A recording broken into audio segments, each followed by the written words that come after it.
You clean floors, not engines. Don't touch that panel." The CEO's voice sliced through the hangar louder than the turbine wind. His polished shoes stopped inches from the girl kneeling beside the jet's open access hatch. Executives nearby chuckled, someone muttering that $80 million aircraft weren't toys for janitors with a mop. She didn't answer. Didn't argue. Just looked at the silent jet for one long second. 12 minutes later, the same aircraft would roar down that runway while the man who mocked her stood frozen on the tarmac. Because the girl everyone ignored understood the machine better than anyone in that hangar. By the way, where are you watching from? Tell me in the comments below. Because what looked like a janitor being scolded beside a luxury jet wasn't really about cleaning floors at all. It was about a truth powerful people forget too easily. Sometimes, the quietest worker in the room is the only one who knows how to save everything. And before you see the moment when a dead cockpit suddenly flickers back to life while engineers stare in disbelief, you need to understand how a cleaning girl ended up standing beside the most advanced private jet in the country. She was small, barely 18, dressed in a faded gray uniform that hung loose on narrow shoulders. The name stitched on the pocket read Mira Solon. Most people at Halverson Private Aviation Terminal never noticed the name. They noticed the mop, the bucket, the quiet way she moved along polished hangar floors while billionaires arrived in tinted SUVs. But the girl noticed everything. The sound of turbines spooling down, the faint smell of heated wiring inside an open service hatch, the rhythm of engineers arguing about diagnostics while pretending not to look at her. And most of all, the jet. Victor Halverson's jet. It stood at the center of the hangar like a polished monument to wealth, its silver body reflecting the long rows of fluorescent lights above. To everyone else, it was a symbol of power. To the girl holding the mop, it was something else entirely. A machine. A system. Something that could break. Her gloved fingers had hovered near the exposed avionics panel for less than 3 seconds, just long enough to recognize the layout.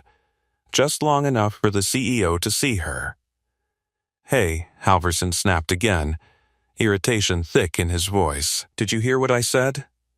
She stood slowly, calm, unshakable. "I heard you," the girl said quietly. The executives expected an apology, maybe embarrassment. Instead, she simply stepped back from the aircraft and picked up her mop again, as if his anger had nothing to do with her. That calm unsettled him. Powerful men like Victor Halverson were used to reactions. Fear, nervous laughter, quick apologies. But the janitor gave him none of those. She just moved aside and watched. Outside the hangar doors, the evening sky glowed a deep orange as the sun dipped behind distant runways. The air carried the distant howl of departing aircraft and the sharp scent of aviation fuel. A convoy of black SUVs rolled toward the jet. Security opened doors. Assistants rushed forward. Halverson's flight was already late, and tonight's passengers weren't ordinary clients. A pediatric surgeon stepped out of the second vehicle, clutching a small medical bag. Beside her, a boy no older than 8 held her hand, his face pale beneath the airport lights. The doctor's voice carried urgency as she spoke to the ground crew. "Is the aircraft ready?" she asked. "We need to be airborne immediately." One of the engineers nodded. Final systems check, then departure. The child looked toward the jet with wide eyes. To him, the aircraft wasn't a machine. It was hope. The girl watched them quietly from the edge of the hangar, mop resting against her shoulder. A child. A doctor. An emergency flight. Something inside her chest tightened.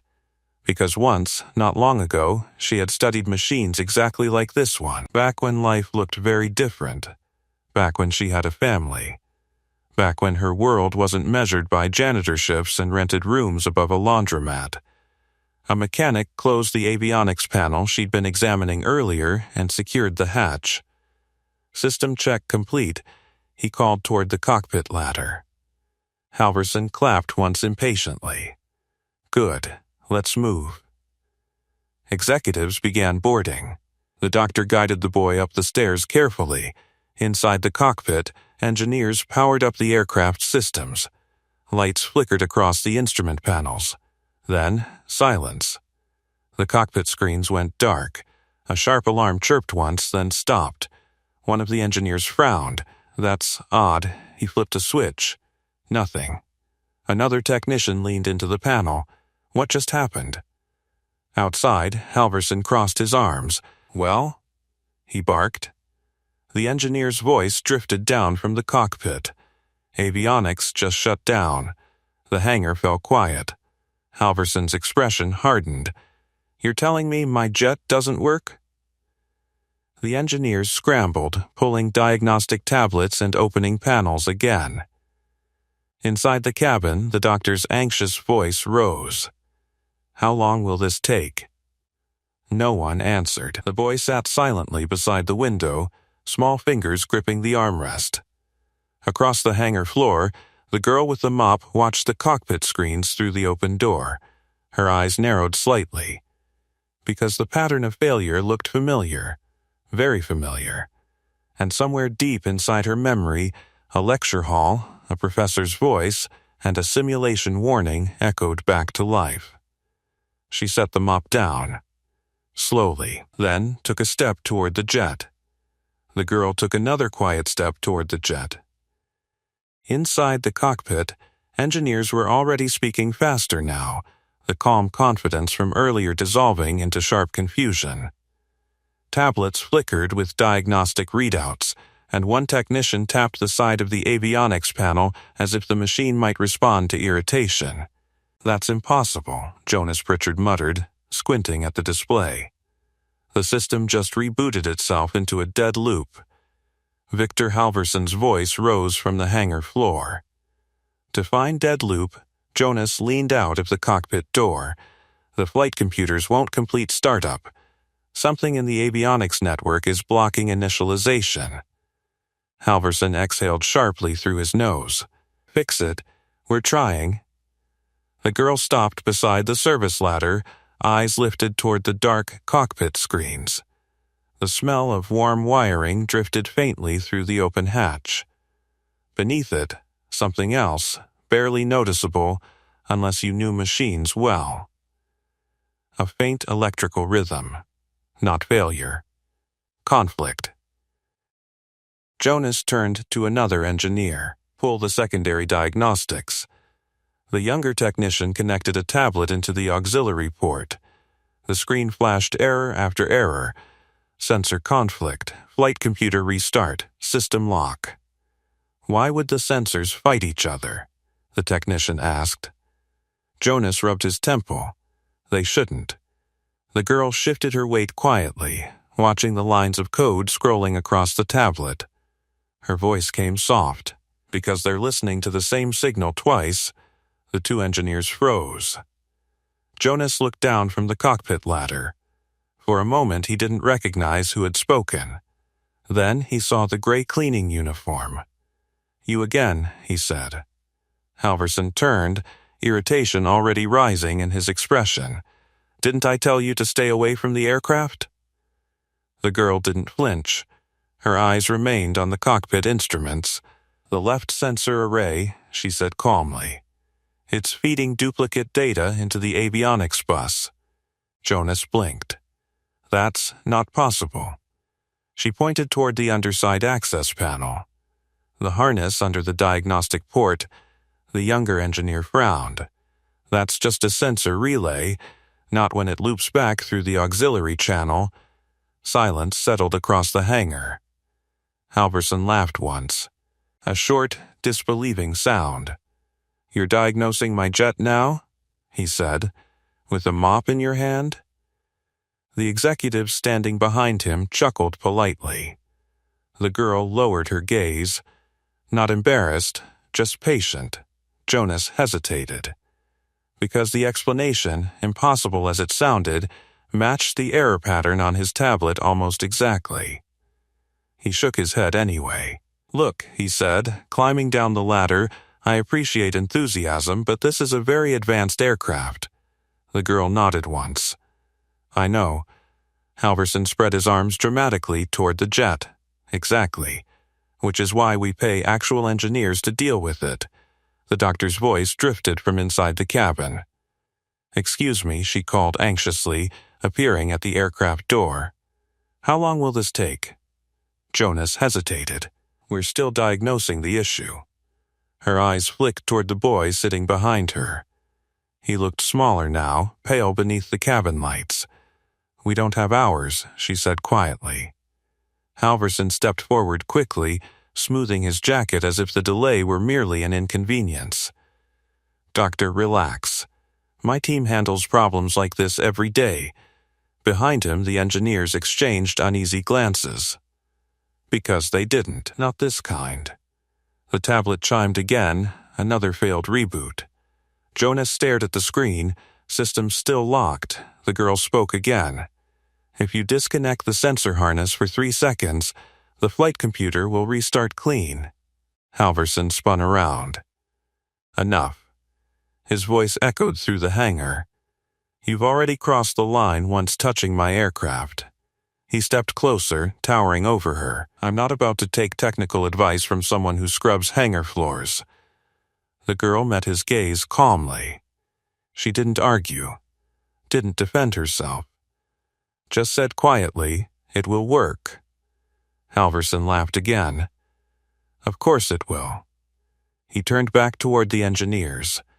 "Are we seriously still standing here listening to this?" Jonas hesitated, because the error codes on his tablet were now repeating in a pattern. Exactly the pattern she had described: duplicate sensor input, auxiliary loop conflict. He frowned slightly. The younger engineer noticed. "You don't think she's—" "No," Jonas said quickly. But the doubt had already entered the room. Across the hangar, the boy inside the jet shifted weakly in his seat. The doctor watched the delay with tightening worry. The girl glanced toward the aircraft door. Her expression softened for a moment. Then she looked back at the cockpit screens. The flicker of dead avionics. The looping errors. The exact failure mode she had once studied in a simulation lab thousands of miles away. A professor's voice echoed faintly in memory. Rare, but catastrophic if ignored. Jonas sighed heavily. "Run the diagnostics again," he told the technician. The tablet beeped. Same result. Halverson's patience snapped. "I'm done waiting," he said sharply. "Call another engineering team. They're 40 minutes away," Jonas replied. Halverson swore under his breath. Inside the cabin, the doctor leaned against the doorway. "We don't have 40 minutes. No one spoke. The silence stretched across the hangar like tension before a storm. Then the girl stepped closer to the ladder. "If you want the jet flying tonight," she said quietly, "you'll need to reset the sensor loop." Halverson's jaw tightened. Jonas stared at her. And somewhere deep inside his professional pride, a small, uncomfortable thought formed. What if she wasn't guessing?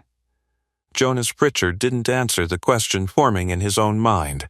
Instead, he stared down at the tablet again, as if the screen might prove the girl wrong by sheer stubbornness. The diagnostic loop continued flashing the same warning every few seconds. Sensor conflict. Flight computer restart. System lock. The repetition was starting to feel personal. Behind him, Victor Halverson's patience was thinning like ice under heavy boots. "Well?" the CEO demanded. "Is someone fixing my aircraft, or are we planning to stare at screens all night?" Jonas climbed halfway down the ladder, rubbing the back of his neck. "We're isolating the fault." Halverson gestured sharply toward the cockpit. "You've been isolating it for 10 minutes. 8. Jonas corrected automatically. "That's 8 minutes too long. Inside the aircraft cabin, the pediatric doctor stood beside the small boy now slumped against the seatbelt strap. The harsh white lighting of the jet made the child look even paler. Her voice came down the stairwell, tight with fear. "Please tell me you're close." Jonas glanced toward her and hesitated. Close wasn't the word. The avionics system was locked inside its own software loop. Every reboot triggered the same sensor disagreement, forcing the computers to shut down again. A rare failure. One he had never personally seen in real life. Behind the ladder, the quiet cleaning girl remained exactly where she had been, watching. Her eyes moved across the open avionics hatch, the wires, the diagnostic tablet, the cockpit screens. The pattern was unmistakable now. The exact cascade she had studied once during advanced avionics training. Years ago, in a life that felt like it belonged to someone else. She folded her arms slowly. The hangar smelled like heated metal and impatience. Jonas crouched again beside the open access panel. "Try isolating the primary sensor array," he told the younger technician. The man nodded and began unplugging connectors. The tablet chirped. Another reboot attempt. Another failure. The screen flashed red, system lock. Jonas sighed heavily. Halverson's shoes clicked sharply across the hangar floor as he approached the aircraft. "Explain something to me," the CEO said. Jonas looked up.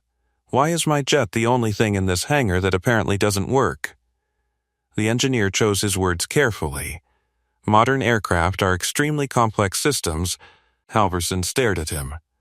That wasn't an explanation. Jonas gestured toward the avionics compartment. "We're dealing with a software loop inside the flight computer network, and until we isolate which sensor triggered it, the aircraft won't complete startup." Halverson crossed his arms. "So isolate it, we're trying." Behind them, the girl spoke quietly again. "You won't find it there." Every head turned. Jonas stared down at her from the ladder. "What?" She stepped closer to the open hatch, pointing toward the underside of the avionics rack. "The auxiliary harness is feeding duplicate signals back into the system." Jonas frowned. "That harness only carries backup telemetry. It loops through the diagnostic port," she said. The younger technician glanced at his tablet again. "Actually," he said slowly. Jonas looked over. The engineer pointed at the diagnostic log. 2 of the sensors are reporting identical timestamps. Jonas blinked. "That's impossible." The girl tilted her head slightly. "Not if the loop runs through the auxiliary channel." Halverson laughed again, louder this time. "Oh, this is unbelievable." He looked around the hangar. "My engineering team is now taking advice from the janitorial department."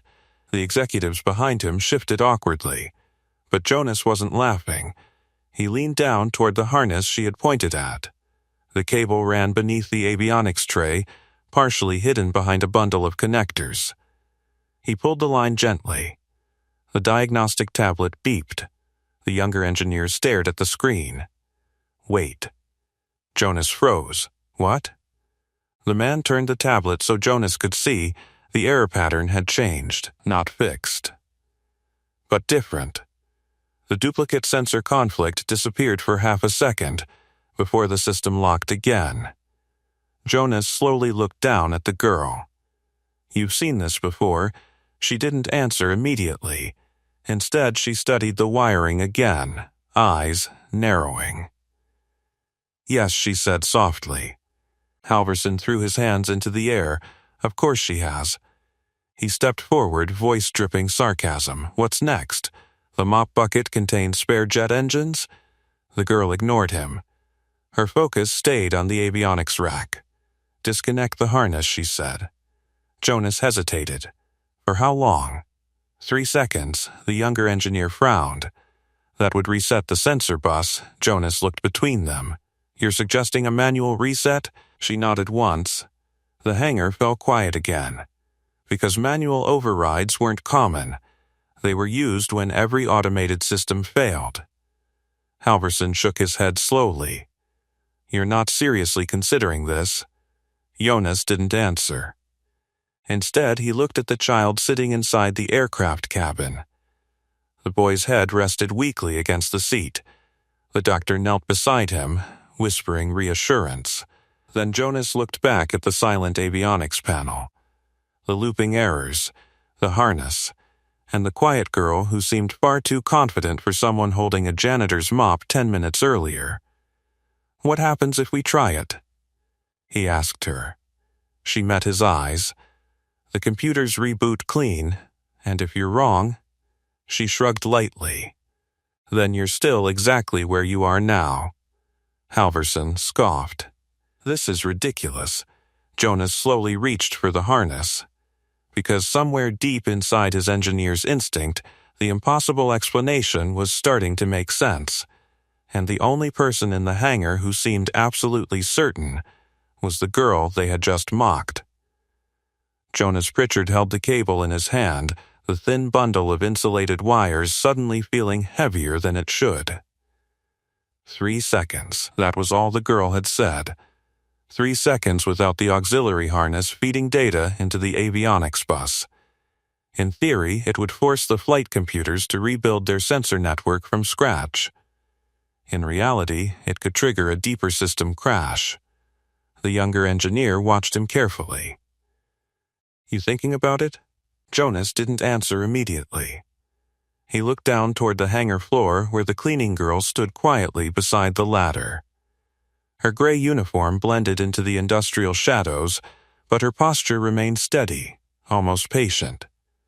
Victor Halverson's voice cut through the silence again. "You're not actually listening to her." Jonas exhaled slowly. "I'm considering an option." Halverson threw up his hands. "Your option is the janitor?" Behind him, several executives shifted uncomfortably, pretending to study their phones while tension thickened in the air. Jonas turned back to the avionics rack. Her explanation matches the error pattern. Halverson laughed sharply. She pointed at a wire. She described the loop structure correctly. "And you're impressed by that?" Jonas's patience finally thinned. "This isn't about being impressed." The CEO leaned closer. "Then what is it about?" Jonas gestured toward the cockpit screens, still dead and silent. "It's about the fact that nothing else we've tried has worked." That answer hung in the air longer than anyone expected. Because it was true. Halverson looked past him toward the aircraft cabin where the doctor waited beside the small boy. The child's breathing had grown shallow, uneven. The doctor met the CEO's eyes from the doorway. "We can't keep waiting." Her voice wasn't angry, just desperate. Halverson turned back to Jonas, jaw tightening. "Fix the jet. That's what I'm trying to do. Then do it." Jonas glanced again at the cable in his hand. 3 seconds. He looked down the ladder. The girl hadn't moved. "You're certain?" he asked her quietly. Her gaze lifted toward the avionics rack. "The sensor loop resets if the harness disconnects." "You sound very confident. I've seen the failure before." Halverson snorted. "Of course she has." He paced across the hangar floor, voice rising again. "This is exactly the problem with places like this. Everyone suddenly becomes an expert when something breaks." The girl said nothing. Her calm seemed to irritate him more than defiance would have. Jonas watched her for another moment. No arrogance, no hesitation, just quiet certainty. He turned back toward the avionics rack. "All right," he muttered. The younger engineer blinked. "You're serious?" Jonas nodded once. "We've already isolated every other sensor, and if this fries the system?" Jonas shrugged lightly. "Then we'll still have a broken aircraft." Halverson stepped closer again. "I don't recall approving experimental repairs suggested by the cleaning staff." Jonas looked down at him from the ladder. "With respect, sir, the aircraft already isn't flying." Halverson's mouth tightened. Inside the cabin, the doctor whispered something to the boy, brushing his hair gently from his forehead.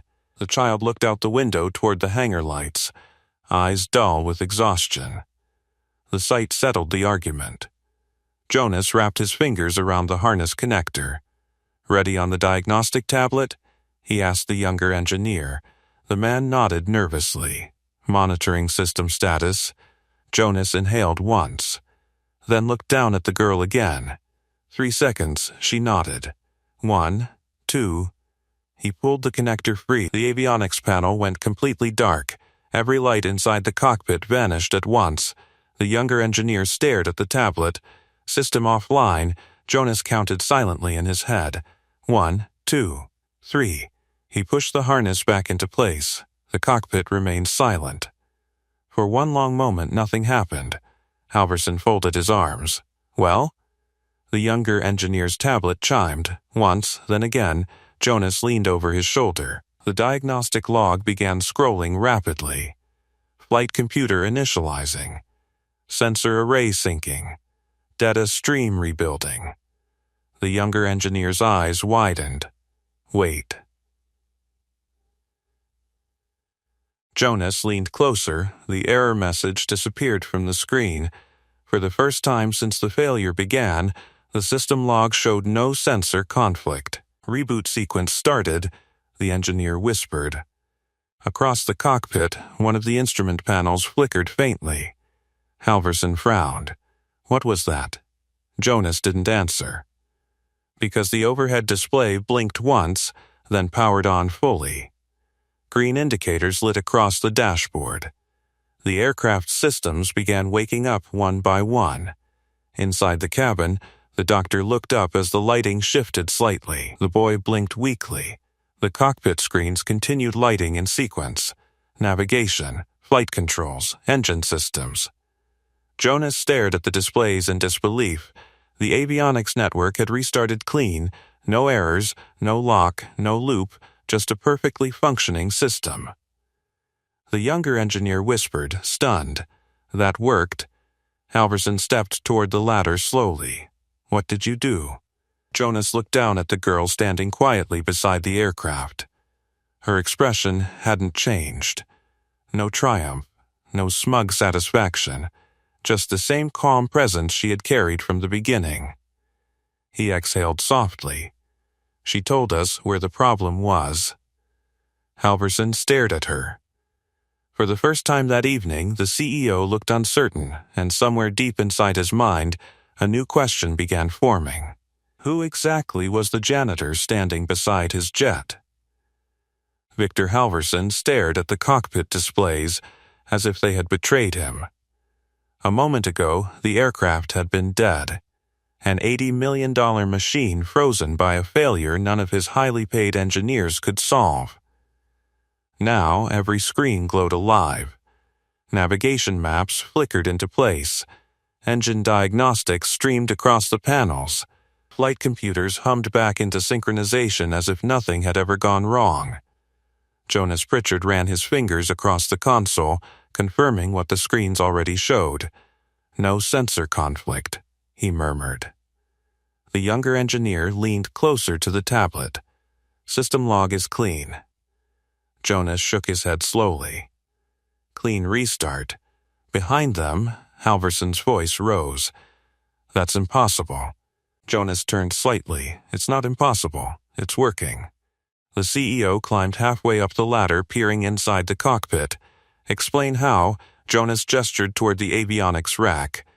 "We reset the sensor loop." Halverson frowned. "We?" Jonas glanced toward the hangar floor. The girl still stood beside the aircraft where she had been minutes earlier, hands resting lightly against the mop handle. Quiet, unassuming. Halverson followed his gaze. "You're joking." Jonas didn't smile. "She diagnosed the loop." The CEO blinked once, processing the sentence. Then he laughed. A short, incredulous sound. "The cleaning girl fixed my jet?" Jonas spoke carefully. "She told us where the failure was." Halverson climbed down the ladder slowly, eyes narrowing as he approached her. Around them, engineers were still studying the rebooting systems, half stunned by what had just happened. The CEO stopped a few feet away from the girl. "Well," he said dryly, "this is fascinating." She met his gaze calmly. "You're welcome." The simple words seemed to irritate him even more. "Don't get ahead of yourself," he replied. Jonas spoke from above them. "Engines are ready for startup." Halverson turned back toward the aircraft. "Then start them." Inside the cockpit, the engineer flipped the ignition sequence. A deep mechanical whine rolled through the hangar as the jet's turbines began spinning to life. The sound built steadily, vibrating through the polished concrete floor. Outside the cabin window, the boy looked up weakly as the aircraft stirred. The doctor exhaled in relief. Jonas checked the final diagnostics. All systems operational. Halverson nodded sharply. "Good." The CEO looked back toward the girl again. His expression had changed slightly now, the arrogance hadn't vanished. But something else had appeared beneath it. Suspicion. "You said you'd seen that failure before," he said. She nodded once. "Yes. Where?" Her answer came without hesitation. "In training." Jonas froze halfway down the ladder. "Training?" Halverson crossed his arms. "Training for what exactly?" The girl's eyes flicked briefly toward the avionics panel. Advanced avionics systems. The engineers exchanged glances. Jonas climbed the last few steps down the ladder, curiosity now overtaking his earlier doubt. "That's not something you pick up casually." "No," she agreed. Halverson tilted his head. "So let me understand this," he said slowly. "You studied avionics, yes. Advanced avionics, yes. And now you clean hangar floors." She shrugged slightly. "Life changes." The CEO stared at her. For the first time that evening, he didn't have a quick reply. Jonas spoke carefully. "Where did you train?" She hesitated. Just for a moment. Then answered. "Helix Aerospace Institute." The name landed in the hangar like a dropped wrench. The younger engineer's eyes widened. "Helix?" Jonas blinked. "That's one of the most competitive engineering programs in the world." Halverson frowned. "You expect me to believe that?" The girl didn't respond. She simply picked up the mop again. Across the cockpit, the final system check chimed. "Flight ready," the engineer announced. Halverson turned back toward the jet. "Then get it moving." Ground crew rushed into motion. The aircraft door began closing. Jonas remained beside the ladder, still watching the girl. "You were serious," he said quietly. She nodded. "Why would someone trained at Helix be working here as a janitor?" Her gaze drifted toward the runway lights outside the hangar doors. "My parents died 3 years ago," she said softly. "No family. No money. No way to finish school." Jonas felt a heavy silence settle around the words. Behind them, the engines roared louder as the jet taxied slowly toward the runway. Halverson paused beside the aircraft stairs before boarding. He looked back once more. At the girl. At the mop. At the hangar floor. Something about the scene clearly unsettled him. "Interesting story," he said finally. Then he stepped into the aircraft. The door sealed shut. Moments later, the jet began rolling toward the runway lights. Jonas watched it disappear down the taxiway. Then he turned back toward the girl. "You didn't even ask for credit," he said. She shrugged lightly. The child needed the plane. Outside, the engine surged. The jet accelerated down the runway, lifting into the darkening sky. Jonas followed the rising aircraft with his eyes, then looked back at the quiet figure beside the hangar wall, and suddenly realized something strange. The girl hadn't once looked surprised that the repair worked. Not even a little. By the way, if you enjoy stories about hidden brilliance and underestimated heroes, make sure you subscribe, because the most powerful moments are still ahead. The roar of the departing jet faded slowly into the evening sky. For a long moment, the hangar stood quiet again. The engineers lingered near the service ladder, still absorbing what had just happened. Diagnostic tablets were lowered, conversations softened into murmurs, and every so often someone glanced toward the girl standing beside the wall. She had already returned to work. The mop moved across the polished concrete in slow, steady strokes, as if the entire episode had been nothing more than a brief interruption in her shift. Jonas Pritchard leaned against the aircraft ladder and watched her. "You're really just going to keep cleaning?" he asked. She glanced up briefly. "The floor's still dirty." Jonas let out a quiet breath of disbelief. "You reset an avionics cascade that 2 senior engineers couldn't diagnose, and you're worried about footprints." She shrugged slightly. "Someone has to be." Across the hangar, the younger technician approached, still clutching the diagnostic tablet like evidence from a miracle. "That reset shouldn't have worked that smoothly," he said. "It did," Jonas replied. The technician lowered his voice. "You really believe she trained at Helix?" Jonas looked toward the girl again. "I believe she knew exactly what she was doing." The technician frowned. "But Helix Aerospace Institute, that's where companies recruit their top engineers." Jonas nodded slowly. "Exactly." The thought lingered between them. A graduate, or even a trainee, from Helix didn't usually disappear into janitorial work, not unless something had gone very wrong. The girl finished a long sweep of the hangar floor and rinsed the mop in the bucket beside her. The metal wringer squeaked as she twisted it dry. The sound echoed faintly across the vast space. Jonas walked closer. "You knew the exact fault pattern," he said. "Yes. That loop failure, it's not something most engineers see. I studied it." "Recently?" She hesitated. "No." Jonas leaned against the maintenance cart beside her. "How long ago?" 4 years, the answer made him pause.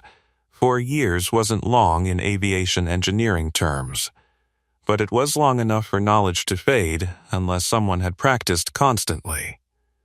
"You still remember the protocols perfectly," he said. She dipped the mop back into the water. "Some lessons stay with you." Jonas studied her quietly. "You didn't just study the theory, did you?" Her eyes flicked up. "What do you mean?" "That override sequence," he said. "You knew the timing down to the second." She squeezed the mop again. "The system needs 3 seconds. That's exactly what I'm saying." Jonas folded his arms. "You didn't guess that." She didn't answer. The silence stretched long enough that Jonas realized she wasn't going to elaborate. Across the hangar, the younger technician spoke again. "I looked up the Helix program once," he said. "Only a few dozen students get accepted each year." Jonas nodded. "It's brutal." The technician glanced toward the girl. "Why would someone drop out of that?" Jonas looked at her again. "Life changes," he said quietly. She had used those exact words earlier, but now the phrase felt heavier. Jonas pushed himself away from the cart. "Look, I owe you an apology." She paused. "For what?" "For not listening sooner." Her expression softened slightly. "You listened eventually, because the evidence forced me to." He rubbed the back of his neck. "Engineers aren't always good at admitting they're wrong." She gave a faint smile. "I noticed." Across the runway, airport lights flickered on one by one as evening deepened. Another aircraft roared overhead in the distance. Jonas watched the sky for a moment. "That child needed that plane," he said quietly. "Yes, and you stepped forward when everyone else hesitated." She returned to mopping the floor. "It wasn't hesitation," she said. "They just didn't know where to look." Jonas considered that. "You did, yes, because you studied systems like this, yes." The conversation might have ended there. But something in Jonas's curiosity kept pushing forward. "Helix students usually end up designing aircraft," he said. She nodded. "That was the plan. What changed it?" The mop slowed slightly. Her voice came quieter this time. "My parents," Jonas waited. "They died in a car accident during my 2nd year," she said. The hangar suddenly felt colder. "No insurance," she continued. No family left. Jonas understood immediately. Tuition, housing, survival. Dreams didn't stand a chance against those numbers. "I'm sorry," he said. She gave a small shrug. "Cleaning floors pays rent." Jonas didn't know how to respond to that. Across the hangar doors, a black SUV rolled back onto the tarmac. Jonas frowned. That was quick. The vehicle stopped beside the hangar entrance. The door opened. Victor Halverson stepped out. The CEO's expression looked very different from the one he wore earlier. Less arrogant. More unsettled. He walked slowly across the hangar toward them. Jonas straightened. "Well," he muttered under his breath, "this should be interesting." The girl kept mopping, as if the billionaire approaching them had nothing to do with her at all. Halverson stopped a few feet away. His gaze moved from Jonas to the mop bucket to the quiet figure holding it. For the first time since arriving at the terminal, Victor Halverson didn't look like the most powerful person in the room. He looked like someone trying to understand a mistake he had already made. Victor Halverson stood there for several seconds without speaking. That alone was unusual. Only an hour earlier, the CEO had filled the hangar with sharp commands and impatient sarcasm. Now he simply watched the quiet rhythm of the mop sliding across the floor. The girl didn't stop working. Water glimmered faintly under the fluorescent lights as she pushed the mop forward, then back again. Jonas folded his arms, waiting. Finally, Halverson cleared his throat. "You?" The word sounded less like an insult now and more like an uncertain introduction. She looked up. "Yes?" The CEO studied her face carefully, as if trying to reconcile two completely different people. The janitor, the engineer who had just brought his jet back to life. "You said you trained at Helix Aerospace Institute." "Yes," Halverson slipped his hands into his coat pockets. "That's a very prestigious program." She didn't respond. Jonas noticed the CEO's tone had shifted. Less arrogance, more calculation. Halverson looked around the hangar briefly before speaking again. "My aircraft landed safely," he said. Jonas nodded. "I saw the departure log." Halverson glanced toward the runway lights glowing in the distance. "The doctor sent a message mid-flight," he added. "The boy is stable." For the first time that evening, the girl allowed herself a small breath of relief. "That's good." Halverson watched her reaction carefully. "You didn't even ask if the plane made it. You said it would." The simple answer seemed to surprise him. Jonas hid a faint smile. Halverson stepped closer. "I've been thinking," he said slowly. "That's always dangerous," Jonas muttered under his breath. The CEO ignored him. He kept his attention on the girl. "You diagnosed a cascading avionics loop in under a minute, yes. You identified the exact harness causing the conflict, yes. And you knew the manual reset protocol, yes." Halverson tilted his head slightly. "That's not basic training, no." The hangar hummed softly with distant airport noise. Somewhere far beyond the runway, another aircraft climbed into the dark sky. Halverson gestured toward the jet maintenance area. "You're telling me someone with that level of knowledge is currently mopping floors?" She shrugged. "It pays the rent." The CEO frowned again, as if the explanation irritated him. "That's not what I meant." "I know." Jonas leaned against the ladder. "So what exactly did you come back here for?" he asked Halverson. The CEO hesitated. That alone made Jonas curious. Halverson wasn't a man who hesitated often. Finally he answered. "I came back because something about this situation doesn't make sense." Jonas raised an eyebrow. "You mean the part where you mock the only person who could fix your aircraft?" Halverson shot him a look. "Yes, that part." The girl quietly rinsed the mop again.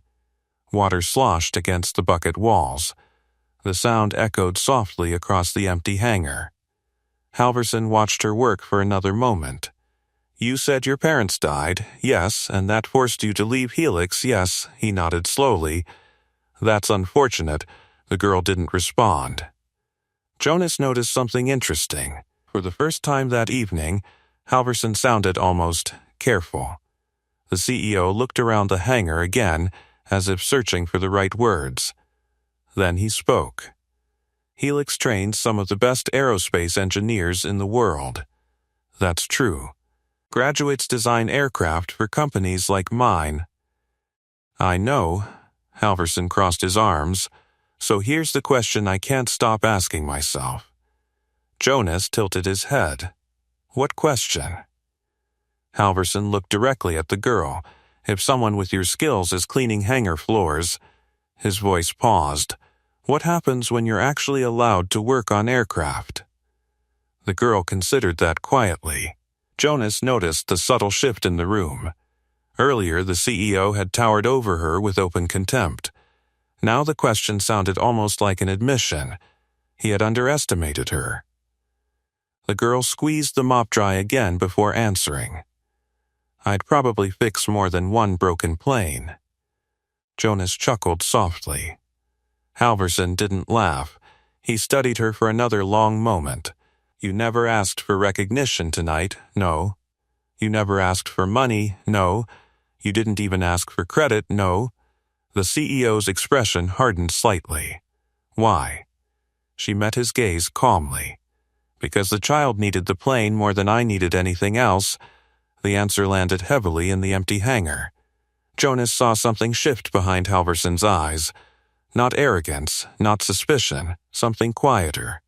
Respect. The CEO turned toward the runway again. Far above them, the faint blinking lights of the departing jet were still visible against the night sky. He watched them for several seconds, then looked back at the girl. I misjudged you, he said. The words sounded unfamiliar in his mouth. Powerful people rarely practice them. The girl simply nodded. Yes. Jonas couldn't help smiling this time. Halverson sighed. I suppose I deserved that. He reached into his coat pocket, then paused. For a brief moment, he seemed unsure how to continue, and that hesitation hinted at something none of them expected. Victor Halverson wasn't finished with this conversation. Not even close. Victor Halverson slowly removed his hand from his coat pocket, but instead of pulling out a phone or a card, he simply rested both hands on his hips. For a moment, he said nothing. The hangar lights hummed overhead, reflecting off polished concrete and the empty space where the jet had stood earlier. The girl wrung out the mop again. The quiet routine seemed almost defiant. Jonas noticed Halverson watching the movement carefully. Finally, the CEO spoke. I run an aviation company, he said. Jonas raised an eyebrow. We're aware. Halverson ignored the remark. My entire business depends on people who understand machines. The girl didn't look up. Yes, and tonight, Halverson continued slowly, the only person in this hangar who understood that aircraft was the janitor. Jonas crossed his arms. That's one way to describe it. Halverson glanced at him briefly before turning back to the girl. What I'm trying to say, he continued, is that your skills are being wasted. The mop paused, just for a moment, then continued moving. Maybe, she said. Jonas watched the exchange carefully. The CEO wasn't used to conversations where he didn't control the direction. It showed. Halverson cleared his throat. You trained at Helix? Yes. You left because you had no financial support? Yes, so let me ask you something. She finally looked up again. What? Why are you still here? Jonas frowned slightly. That seems obvious. Halverson shook his head. No, it isn't. He gestured toward the massive hangar. You work in the middle of an aviation facility, yes. You clearly still study aircraft systems, yes. And tonight you solved a failure that trained engineers couldn't diagnose, yes. Halverson leaned forward slightly. So, again, why are you cleaning floors? The girl thought about the question, then answered simply. Because nobody offered me anything else. The sentence hung in the air like a quiet challenge. Jonas looked at Halverson. Well, there it is. The CEO exhaled slowly. I suppose that's partly my fault. Jonas laughed once. Partly? Halverson ignored him. He turned back toward the girl. I told you earlier not to touch the aircraft. Yes. I said you should stick to mops. Yes. His voice lowered slightly. That was a mistake. She didn't respond. Halverson shifted his stance. Companies like mine recruit engineers from places like Helix every year. Jonas nodded. True. Most of them, Halverson continued, spend months learning the systems before they're trusted with real aircraft.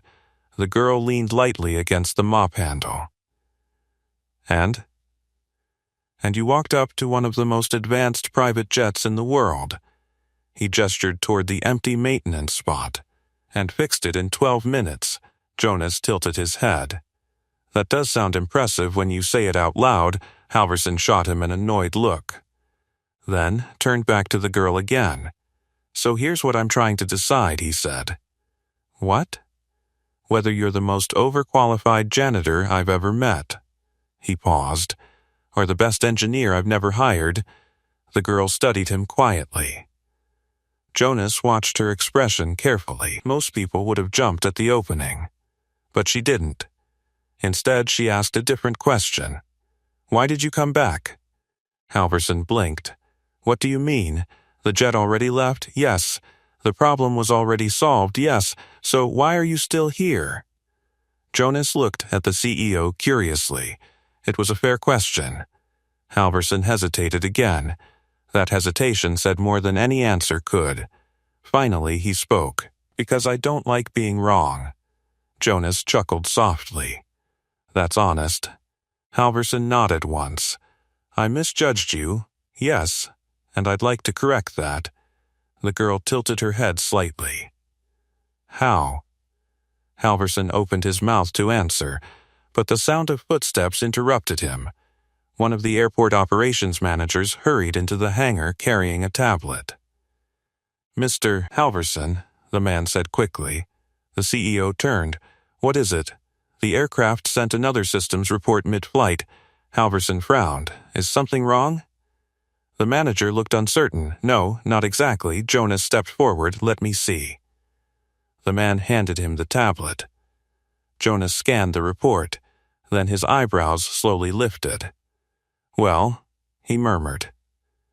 Halverson crossed his arms. What? Jonas turned the tablet so everyone could see. The aircraft diagnostics showed perfect system performance. But one line stood out clearly. Manual override sequence detected. Halverson frowned. What does that mean? Jonas looked at the girl. It means the repair wasn't just a lucky guess. The hangar fell silent again. Because the system log confirmed something important. Someone who understood the aircraft deeply had performed that override. And the only person standing in that hangar who knew exactly how was still holding a mop. By the way, if moments like this make you realize how often brilliance gets overlooked, make sure you subscribe, because the biggest turning point in this story is still coming.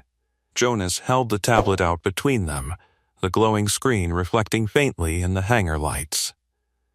Victor Halverson stared at the system log for several seconds. Manual override sequence detected. The words seemed to settle heavily in the quiet space. That's the reset you performed, Jonas said. Halverson looked from the tablet to the girl. You said you'd studied avionics. Yes. You didn't say you'd actually run override protocols before. She leaned the mop against the wall. I practiced them. Jonas tilted his head. In simulations? Yes. Halverson frowned. That's still unusual. Most students don't memorize manual resets that precisely. She gave a faint shrug. My instructor believed engineers should understand the system deeper than the software. Jonas nodded slowly. That sounds like Helix philosophy. Halverson crossed his arms again, though the gesture lacked the earlier arrogance. What was your instructor's name? The girl hesitated. Professor Laurent Vane. Jonas's eyes widened immediately. You studied under Vane? Halverson glanced at him. That name means something? Jonas laughed softly. Means something? Vane practically wrote the modern avionics diagnostic model. The CEO looked back at the girl again. So you trained under one of the most respected aerospace engineers alive, yes? And then ended up mopping my hangar, yes. Halverson shook his head slightly. Still trying to process that, Jonas handed the tablet back to the operations manager, who quietly stepped away. The hangar felt different now. Earlier, the space had been filled with dismissive laughter. Now it held something heavier. Recognition. Halverson walked slowly toward the maintenance ladder and rested a hand against the metal rail. You know something interesting about aviation? He said. The girl waited. Halverson continued. The entire industry runs on hierarchy. Jonas smirked. That's true. Pilots above engineers, engineers above technicians, technicians above ground crew, and somewhere far below all of them, janitors. Halverson looked directly at her. But sometimes, he said quietly, hierarchies fail. Jonas nodded toward the empty jet bay. Tonight is a good example. Halverson turned back toward him. You said earlier that Helix graduates usually end up designing aircraft. They do, so if she hadn't left school... Jonas finished the thought. She'd probably be sitting in an engineering office right now. Halverson looked back at the girl again. But instead, she's here. Yes. The CEO ran a hand across his chin, clearly thinking through something complicated. Jonas watched him carefully. He had worked around powerful executives long enough to recognize that expression. It meant a decision was forming. Halverson finally spoke again. When you diagnosed the loop, he said to her, you didn't hesitate, no, you stepped forward even after I told you not to touch the aircraft. Yes. Why? She thought about the question briefly, then answered. Because the engineers were looking in the wrong place, Jonas laughed quietly. That's painfully accurate. Halverson tilted his head. You weren't afraid of being wrong? No. Why not? Her eyes moved toward the runway lights glowing outside the hangar doors. The system behaved exactly like the failure case we studied. Jonas folded his arms. You trusted your training, yes. Halverson took a slow breath. That level of confidence usually comes from experience. She didn't respond. Jonas noticed the silence. You've done more than simulations, haven't you? The girl hesitated. Just long enough to confirm the suspicion. A few times, she admitted quietly. Jonas blinked. Where? At Helix. Halverson frowned. They let students work on real systems? Senior trainees do. Jonas shook his head, impressed. That's advanced work. The girl didn't react to the compliment. Halverson stepped away from the ladder and paced slowly across the hangar floor. Jonas watched him. You're thinking again, he said. Yes, that's still dangerous. Halverson ignored him. His gaze returned to the girl once more. You said earlier that nobody offered you anything else. Yes, he nodded. That might be about to change. The words hung in the air. The girl didn't react immediately. Jonas raised an eyebrow. Well, he muttered softly, there it is. Halverson turned fully toward her now. I built my company on two things, he said. Aircraft and people who understand them. She listened quietly. Tonight, he continued, you demonstrated something my engineers couldn't. Jonas winced slightly. Careful. Halverson smirked faintly. Relax. I'm not firing anyone. Then he looked back at the girl. I'm simply recognizing talent when I see it.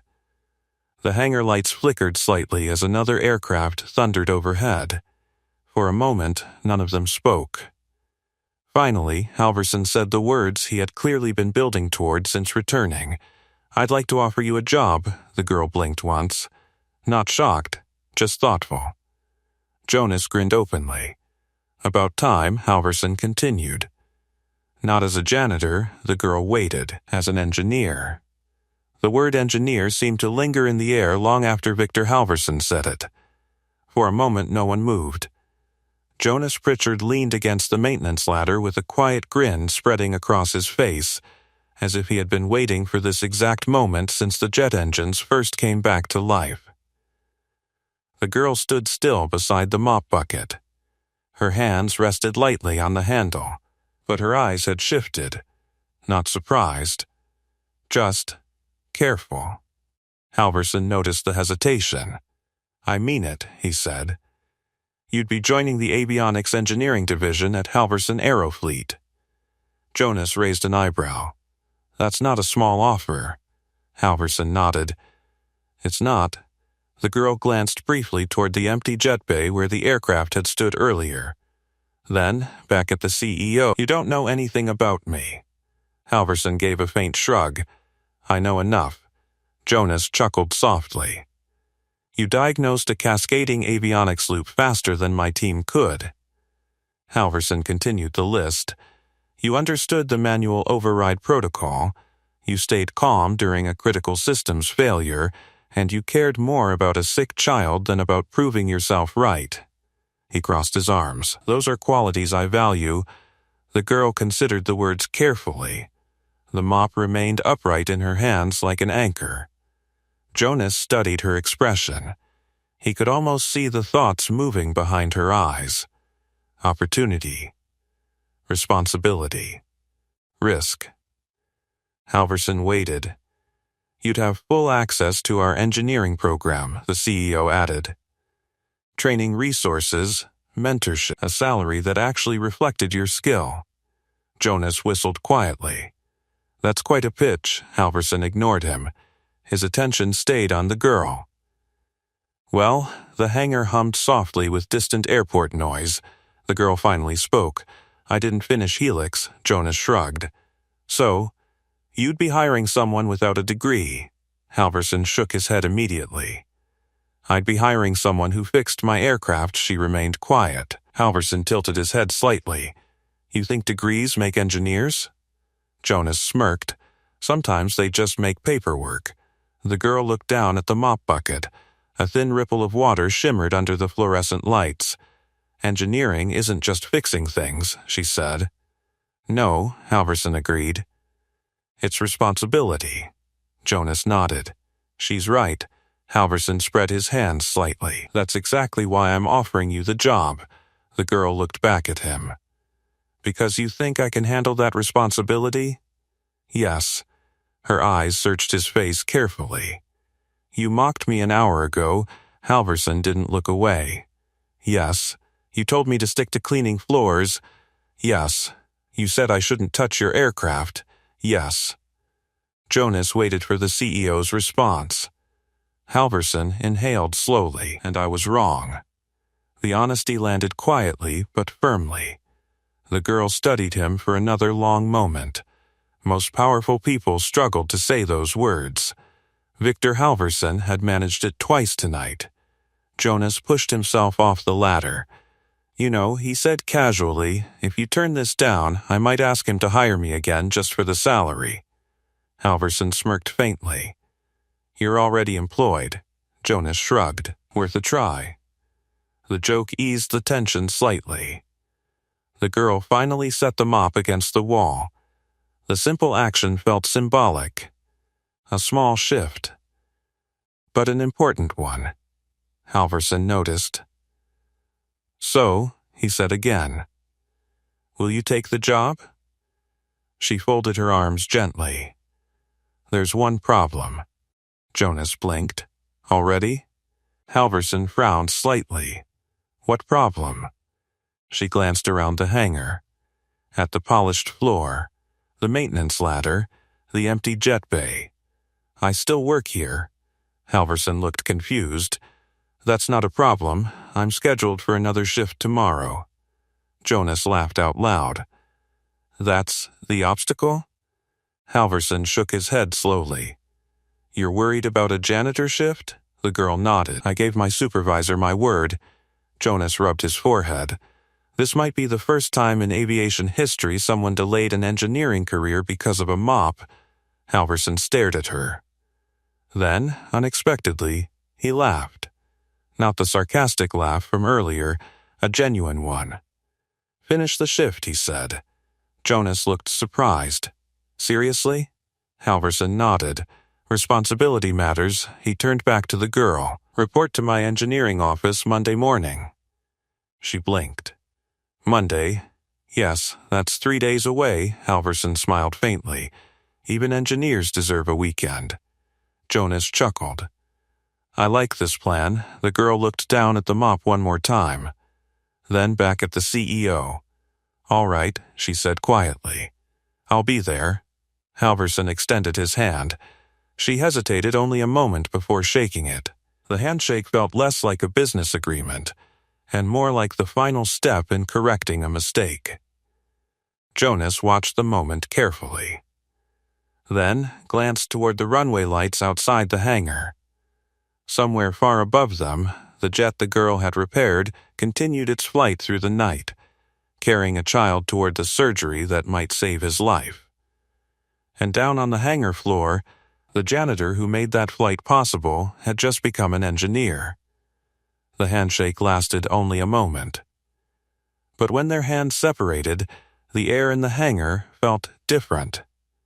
Not tense, not uncertain, just quiet and settled. Victor Halverson stepped back, adjusting the sleeve of his coat as if the moment had simply been another routine business decision. But Jonas Pritchard knew better. He had worked around powerful executives long enough to recognize when something real had happened, and tonight, something real definitely had. Well, Jonas said lightly, that might be the strangest job interview I've ever witnessed. Halverson smirked. Not exactly how we usually recruit engineers. Jonas nodded toward the mop leaning against the wall. No, most candidates don't start with janitorial equipment. The girl glanced at the mop as well, then quietly picked it up again. Halverson blinked. You're still going to finish the shift? She nodded. I said I would. Jonas laughed softly. You're serious, yes. Halverson watched her begin mopping again, the steady rhythm returning to the hangar floor. You know, the CEO said, most people would have dropped that mop the second they got a job offer. She didn't look up. Most people don't like unfinished work, Jonas grinned. That attitude might explain why she fixed your jet faster than we could. Halverson crossed his arms thoughtfully. I'm starting to see that. For a moment, the three of them stood in silence, listening to the faint hum of airport traffic beyond the hangar doors. Another aircraft passed overhead, its distant roar echoing across the runway lights. Jonas leaned back against the maintenance ladder again. So Monday morning, he said. Halverson nodded. My engineering office. Jonas looked at the girl. You realize what that means, right? She kept mopping. Explain. You'll be working on aircraft systems every day, yes. You'll have access to the full avionics labs, yes. And you'll probably end up fixing mistakes made by people with far more expensive degrees. A faint smile touched her lips. That's all right. Halverson glanced toward Jonas. You're enjoying this far too much. Jonas shrugged. I like seeing talent recognized. Halverson looked back at the girl again. You're training at Helix. How far did you get? Second year. That's enough to understand system architecture, yes. Halverson nodded slowly. You'll still need to complete formal certification eventually. I expected that. Jonas chimed in. We can help with that. Halverson looked slightly surprised. We? Jonas gestured toward the maintenance crew area. My team trains half the new engineers anyway. The CEO chuckled. That sounds about right. The girl rinsed the mop once more and wrung it dry. The sound echoed faintly across the empty hangar. Halverson watched the motion carefully. "You really don't mind finishing this job tonight?" She shook her head. "No. Why?" The answer came simply. "Because this job helped me stay close to aircraft." Jonas tilted his head. "That's actually pretty smart." She leaned the mop against the bucket again. "Even when I wasn't allowed to work on them, I could still study them." Halverson considered that quietly. "You were waiting." "Yes." "Waiting for what?" She glanced toward the runway lights outside. "For an opportunity," Jonas folded his arms. "And when the opportunity showed up, you didn't hesitate." "No." Halverson nodded slowly. "That explains a lot."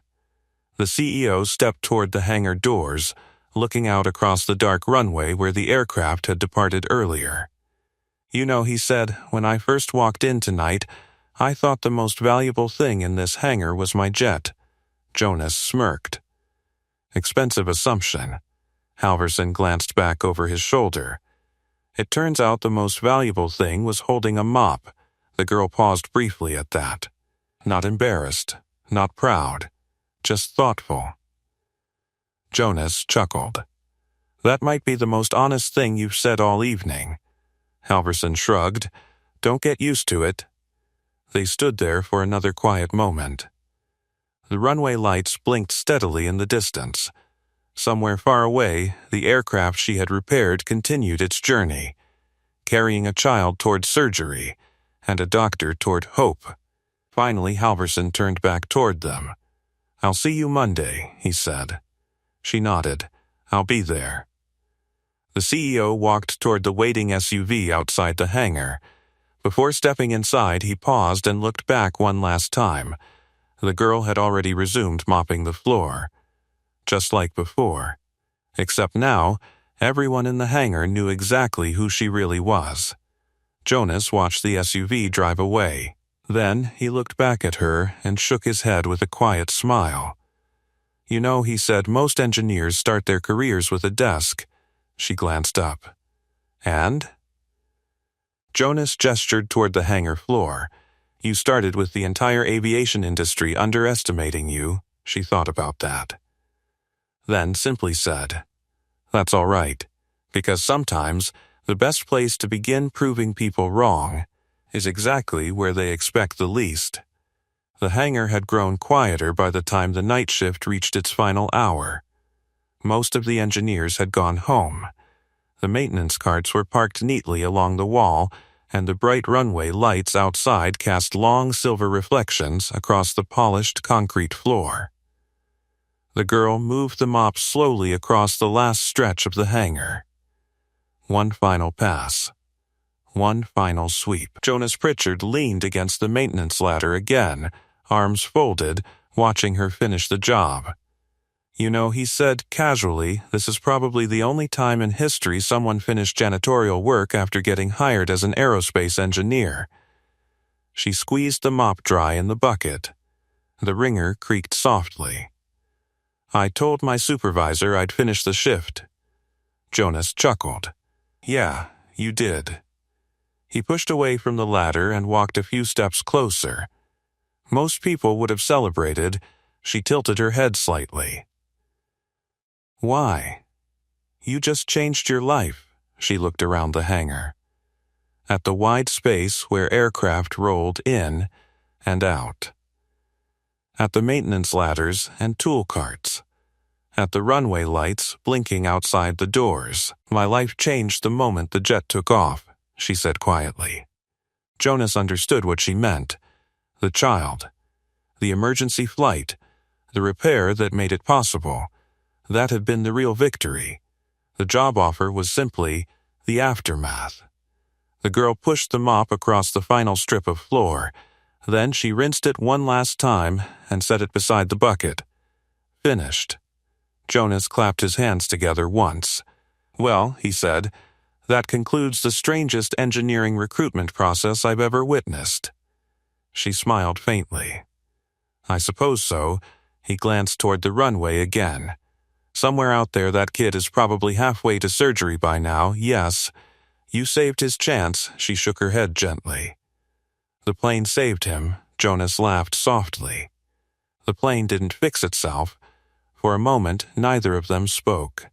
The quiet felt peaceful now, not tense like earlier, just the calm end of a long night. Jonas looked around the hangar once more. You realize something interesting? What? Earlier tonight, this place was full of people who didn't see you. She nodded. Yes. And now, he continued, every engineer in this terminal is going to remember the janitor who fixed a private jet in 12 minutes.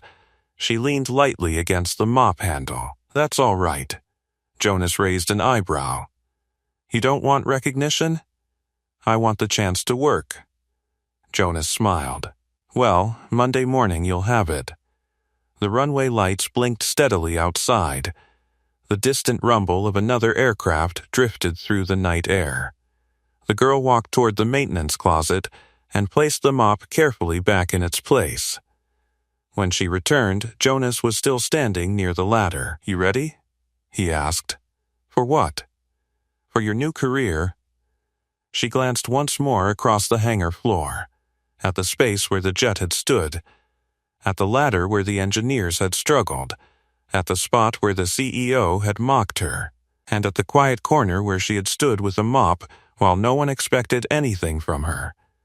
Then she nodded, yes. Jonas opened the hangar doors slightly, letting the cool night air drift inside. You know something? He said. What? Victor Halverson runs one of the biggest aviation companies in the country. Yes, and tonight he learned a lesson most powerful people forget. She looked at him curiously. What lesson? Jonas smiled. That the person cleaning the floor might be the one who actually understands how the whole place works. She considered that for a moment. Then gave a small nod. Sometimes power just needs the right reminder. The runway lights blinked again. Far above the airport, another aircraft crossed the sky like a moving star, and somewhere beyond the horizon, the jet she had repaired carried hope toward a hospital waiting for its arrival. Jonas stretched his arms and headed toward the exit. All right, engineer, he said. Let's get out of here. She followed him toward the hangar doors. But before stepping outside, she paused for a moment. One last look at the place where the night had begun, where someone had told her, you clean floors, not engines. She smiled softly to herself. Because 12 minutes had been all it took to prove how wrong that sentence was. If you enjoyed this story, ask me for the next story title.